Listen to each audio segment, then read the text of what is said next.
Hi everyone, today I want to talk to you about applying feedback to new work. You will practice this with reading logs.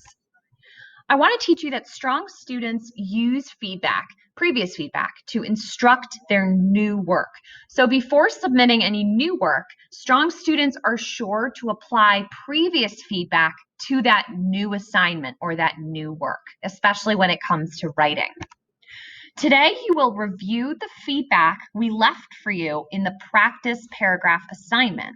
Then, you will apply this feedback to your first reading log before finally posting reading log 1.1 as a private comment in the correct format. We will do these three things together in the video. You will be instructed periodically to pause, complete a task, and then resume the video when that task is over. Here we go. First, you need to review the feedback left for you in the practice paragraph assignment. This is under today's materials. We moved it back up here. So just a reminder, this is the student view of that assignment. You have a rubric score down here. So this student scored a 2 out of 3, and it says includes most elements of a reading log, and it gives the advice that you may want to review, connect the dots, and the sample reading log. Over here in the private comment, this is what the student had written originally, and then this is the feedback that he received. I said, great, remember to include the question answered and connect your paragraph parts, no spaces needed. So now this student has reviewed the feedback left in the practice paragraph assignment. This way he can use that feedback and apply it to his first reading log. Pause this video now, open up the practice paragraph assignment, and look at the feedback left for you. The feedback will be left as a private comment and a rubric score. And a reminder, the rubric score is right here. So pause this video, review that feedback, and then press play when you're ready to continue. Now that you've looked at the feedback from practice paragraph, it's time to apply it to your first reading log. So now that I've looked at this feedback, if I'm the student, I know that in my new work, in my reading log, I am going to include the question that I answered, and I'm going to connect my paragraph parts. I'm not going to put empty lines or spaces between each part of the connect the dots paragraph.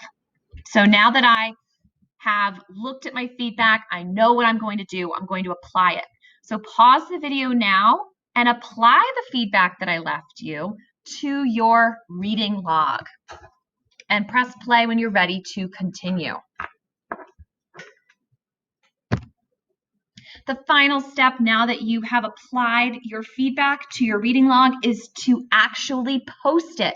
Remember, reading logs are drafted in a Google Doc, but they are posted and submitted as private comments. If you don't submit the private comment, you haven't submitted the assignment, even if you've drafted in the Google Doc.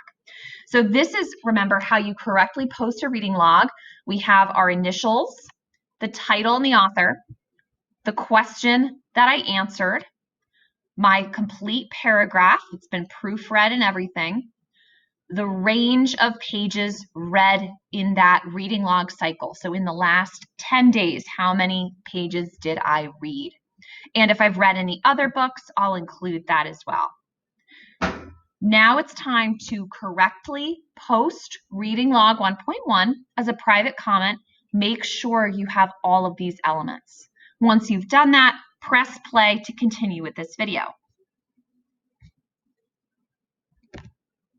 Here's our checklist from today. If you've been following the directions, you should have done these three things. You reviewed the feedback from the practice paragraph. If there is no feedback, it means you did not submit that work as a private comment, and there's an Aspen and there's a zero in Aspen telling you this. So first, you reviewed the feedback from the practice paragraph, then you applied that feedback to your first reading log, and you finally submitted the first reading log as a private comment in reading log format. I can't stress enough how important it is to remember to include that information that I explained earlier. initials, title and author, the question you chose, the full paragraph, and the range of pages read.